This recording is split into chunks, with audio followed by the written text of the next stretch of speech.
Hello students, एक बार फिर real number को कंटिन्यू करते हैं। ओके, अभी तक हमने रियल नंबर के बारे में काफ़ी कुछ सीख लिया है और हमने ये भी सीखा कि इरेशनल नंबर्स को इरेशनल कैसे प्रूव किया जाता है। तो इरेशनल नंबर्स में एक और टाइप को सॉल्व करना आज हम सीखेंगे। ओके, जैसे एक कंसेप्ट लेते हैं, प्रूव दैट 3 + 2√5। एक एग्जांपल लेते हैं, prove that 3 + 2√5। इस टाइप का क्वेश्चन भी हमारे सिलेबस में है। 5 लिखेंगे, 3 + 2√5 इज इरेशनल। ये हमारे को प्रूव करना है। ओके, तो अब यहाँ इसका जो सॉल्यूशन है तो क्या होगा, सेम जैसे हमने पहले सीखा था उसी तरह इसको भी लेट करेंगे। Let 3 + 2√5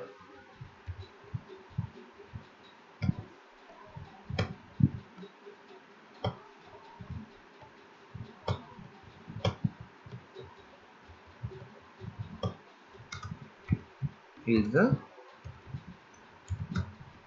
rational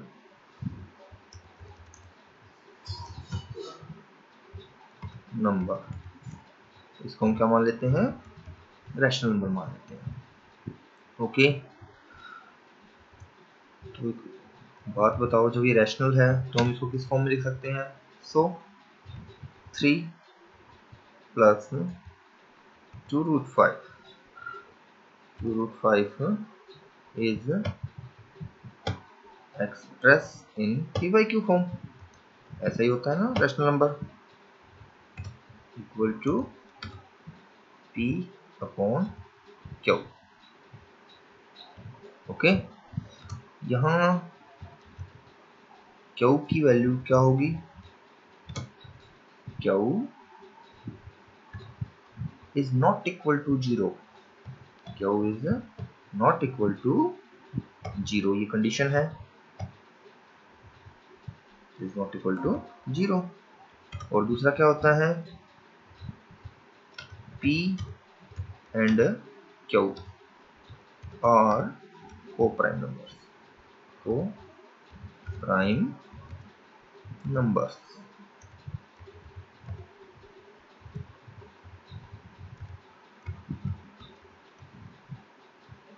p and q are co-prime numbers, एक फैक्ट। ओके,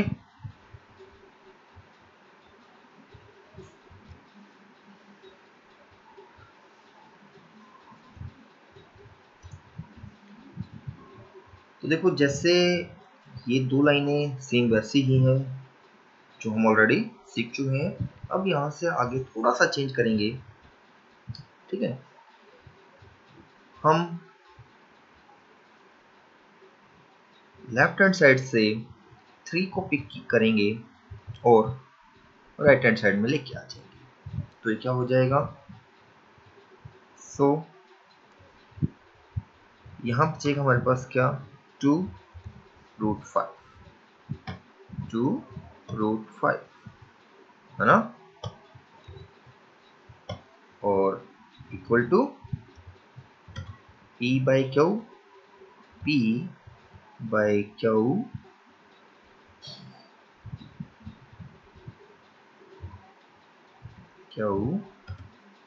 और प्लस में 3 आ जाएगा, यही होगा। ओके, अब हम यहाँ से एलसीएम लेंगे तो एलसीएम हमारा क्यू आएगा, है ना। नेक्स्ट लाइन होगी तो लेफ्ट हैंड साइड में बचेगा हमारे पास 2√5 यही बचेगा,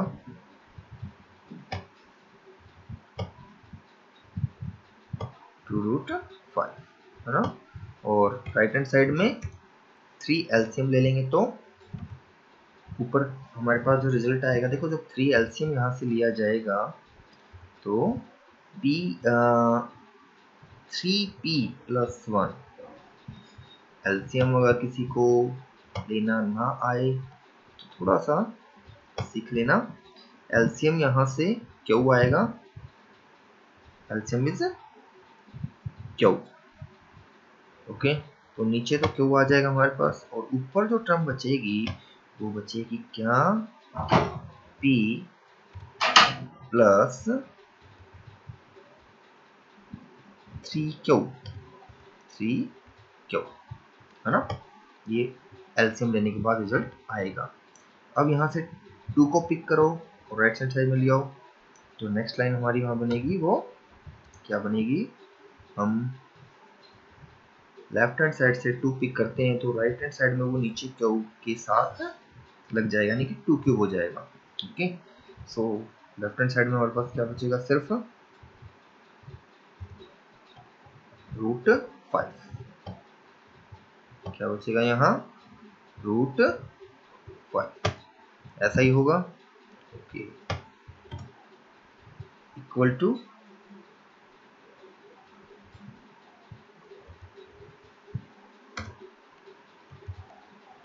और ये बचा हमारे पास P plus 3Q, P plus 3Q upon 2Q, okay, इतना ही होगा। इसके बाद अब सिर्फ कुछ लिखना पड़ेगा हमारे को, ठीक है। क्या, देखो लेफ्ट हैंड साइड में √5 आया और राइट हैंड साइड में P plus 3Q by 2Q, because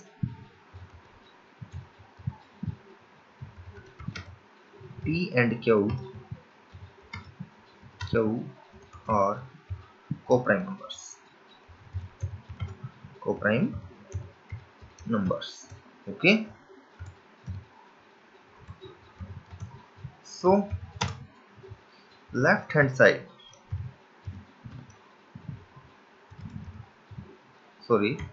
right hand side is rational,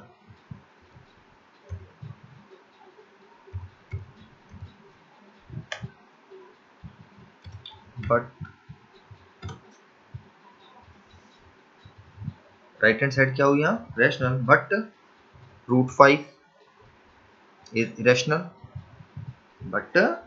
√5 is irrational, तो यहाँ लिखेंगे left hand side but left hand side i.e. यहाँ √5 लिया जाएगा, √5 क्या है, √5 is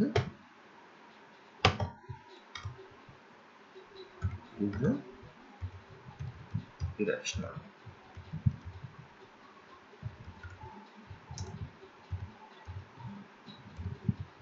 है ना। और यहाँ हमारे पास ये देखो बीच में इक्वल का साइन आया हुआ है, जबकि ये part, this part is rational and this part is irrational, तो इरेशनल रैशनल के इक्वल नहीं हो सकता, है ना। तो this contradiction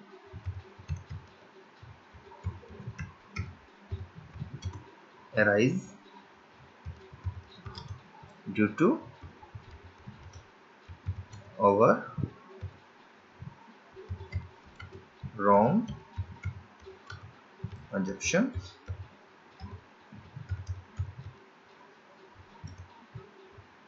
okay, that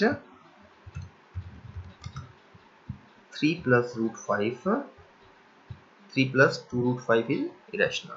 That 3 plus 2 root 5 is rational.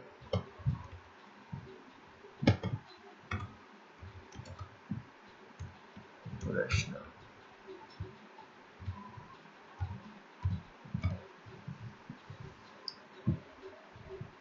तो ये रैशनल नहीं है, तो इसका मतलब क्या होगा, 3 plus 2 root 5 एक इरेशनल नंबर होगा। ठीक है, तो यहाँ जैसे हमने रूट 2 को में, रूट 3 में, रूट 5 को, या सिंगल सिंगल जो भी टर्म्स हैं उनको प्रूव करने का जो प्रोसेस था उससे थोड़ा सा अलग है। हालांकि स्टेप्स कुछ वैसे ही हैं, बट यहाँ लिखना ज़्यादा पड़ता है। ठीक है, काफ़ी इजीली कर सकते हो, इसमें कोई दिक्कत नहीं आएगी। ठीक है, तो ये कंसेप्ट था इसका। नाउ हम इसका एक और वो देखते हैं, डेसिमल एक्सपेंशन ऑफ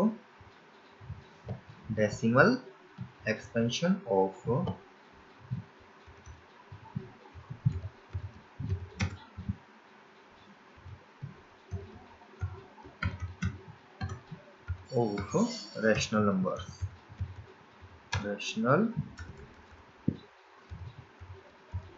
numbers। देखो, अगर हम रैशनल नंबर्स को डेसिमली एक्सपेंड करेंगे, ठीक है, तो वो दो टाइप के बनते हैं, जिसमें फर्स्ट टाइप हमारी क्या होती है, फर्स्ट होगी क्या, टर्मिनेटिंग।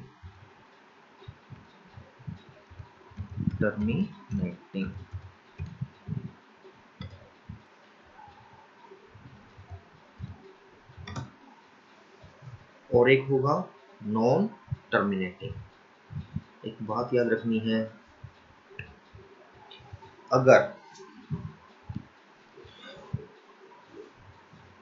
क्योंकि कोई भी rational number p by Q यानी कि न्यूमरेटर बाय डेनोमिनेटर की फॉर्म में लिखा जाता है, तो याद रखना एक बात, if denominator of a rational number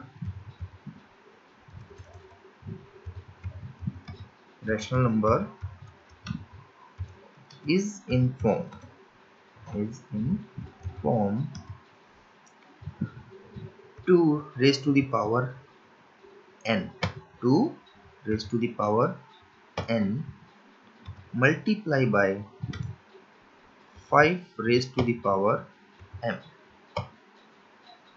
Okay, then its decimal expansion is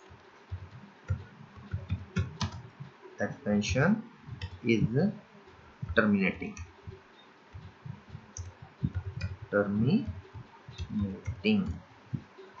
okay, second क्या होगा, नॉन टर्मिनेटिंग।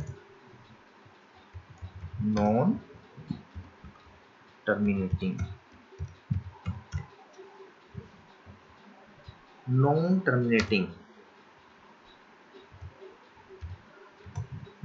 वो होते हैं जिनके डेसिमल एक्सपेंशन में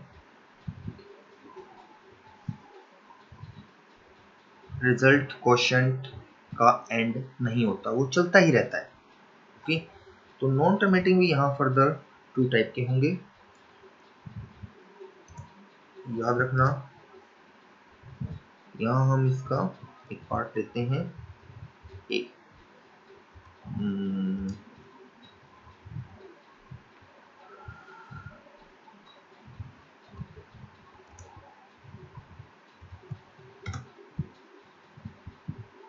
नॉन टर्मिनेटिंग रिपीटिंग,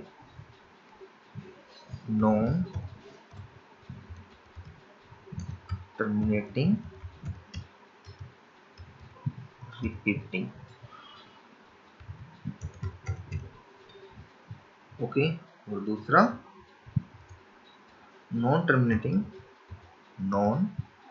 terminating,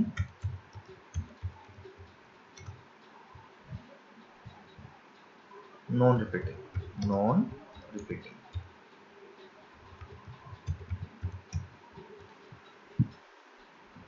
तो एक बात याद रखनी है, अगर किसी रैशनल नंबर के डेनोमिनेटर की form 2 raise to the power n into 5 raise to the power m की फॉर्म में आई हुई है, तभी वो टर्मिनेटिंग होगा, अदरवाइज वो नॉन टर्मिनेटिंग रिपीटिंग हो सकता है, नॉन टर्मिनेटिंग नॉन रिपीटिंग हो सकता है। ओके, और एक बात याद रखनी है, the decimal expansion is non terminating and non repeating, non terminating and non repeating उन्हीं नंबर्स को हम इरेशनल नंबर्स बोलते हैं। वो नंबर क्या होते हैं? इरेशनल। इस चीज को याद रखना काफी इंपॉर्टेंट बात है। ओके, अब यहाँ एक एग्जांपल लेते हैं। फॉर एग्जांपल आपकी नोटबुक से ले लेते हैं। जैसे क्वेश्चन है 13 upon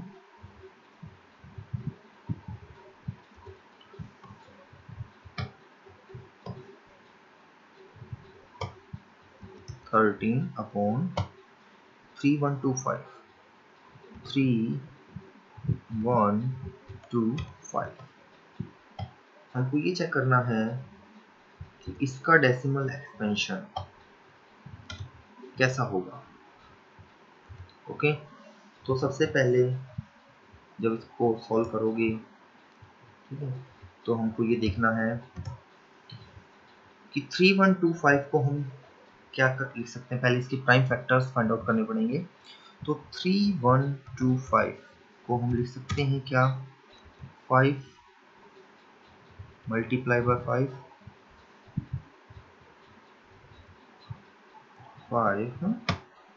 multiply by 5 multiply by 5 multiply by 5 multiply by 5 5 5 25 125 625 and 3125।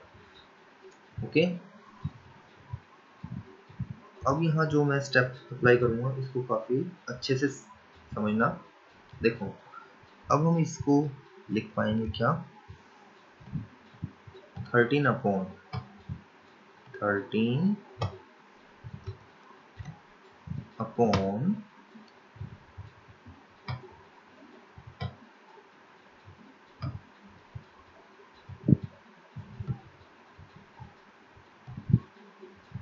5 raise to the power 5 into, यहाँ बीच में मल्टीप्लाई का साइन लगाते हैं क्या,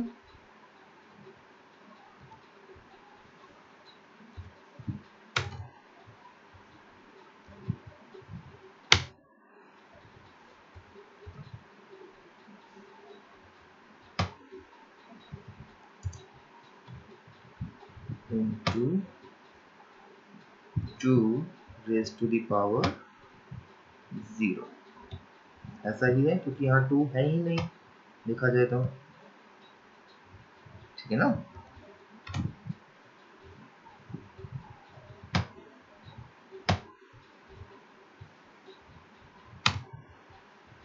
तो थोड़ा ध्यान देना, 13 upon 5 raise to the power into 2 raise to the power 0। तो 2 की पावर n इंटू 5 की पावर m की फॉर्म में हुआ, क्योंकि m की वैल्यू यहाँ क्या है, 5 है, और 2 की पावर 0 है ना। तो अब यहाँ लिखा जाएगा क्या, because denominator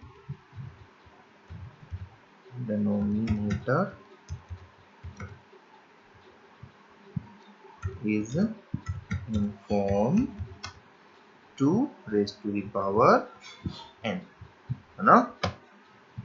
2 raised to the power n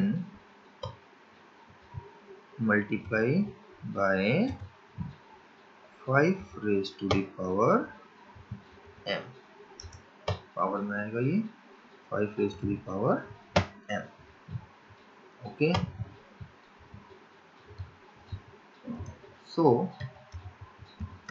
decimal expansion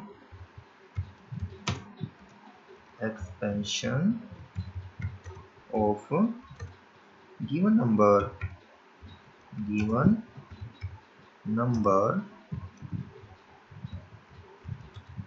is terminating. क्या होगा वो? टर्मिनेटिंग होगा. ओके, और अगर यहाँ हम इसका डेसिमल एक्सपेंशन फाइंड करना चाहें तो वो कैसे करेंगे, इसको भी अब देखना. देखो, हम यहाँ क्या करते हैं, जो भी नंबर है, ओके, इस नंबर में 5 and 2 इनकी पावर को सेम बनाना पड़ता है. यहाँ 2 की पावर 0 है, तो 2 की पावर 0 को 2 की पावर 5 तक इंक्रीज करने के लिए हम इसमें 2 की पावर 5 ही ऐड करेंगे. Okay, so multiply given number by, मैं यहाँ से इसको सोल्व करता हूँ एक बार.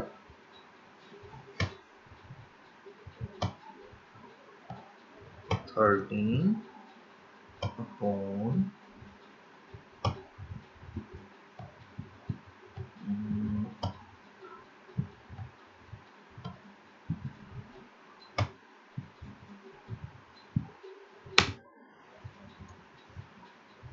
यहाँ देखना थोड़ा, ये होगा 5 raised to the power 5, okay, and multiply by 2 raised to the power 0. हम क्या करते हैं, इसको मल्टीप्लाई करते हैं किससे, 2 raised to the power 5 से मल्टीप्लाई और 2 की पावर 5 से डिवाइड. पावर को इक्वल बनाने के लिए, पावर्स को इक्वल बनाने के लिए हमने यहाँ क्या किया, इसको 2 raised to the power 5 से डिवाइड किया और 2 की पावर 5 से मल्टीप्लाई किया. 2 raised to the power 5 से multiply and 2 raised to the power 5 से डिवाइड.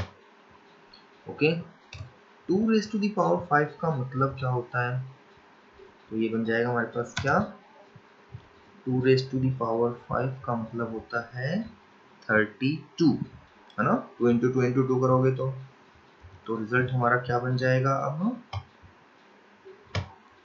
ऊपर आएगा 13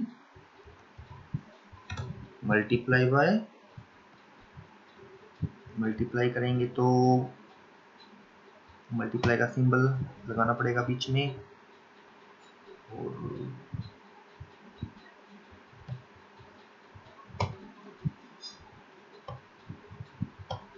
मल्टीप्लाई का यहाँ सिंबल ले लेते हैं,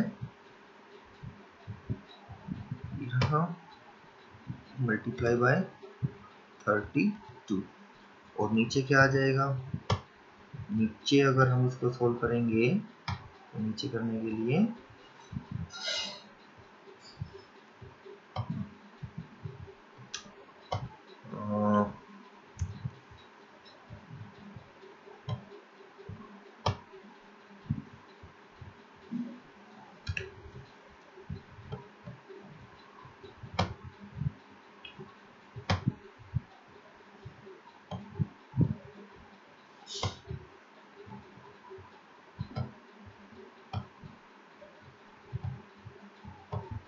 तो देखो 5 raised to the power 5 रहेगा, 5 raised to the power 5, and यहाँ 2 raised to the power 5 हो जाएगा.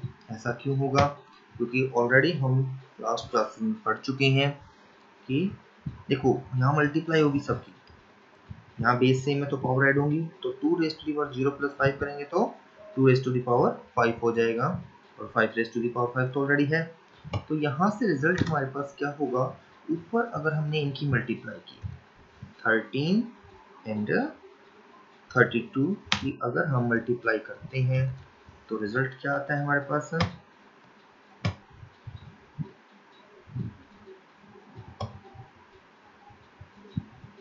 416 है ना। ओके, और नीचे रिजल्ट आ जाएगा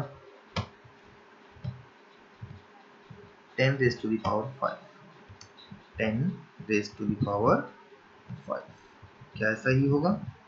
ओके, तो फिर यहाँ से क्या बन जाएगा हमारे पास अब आगे? 416 by 416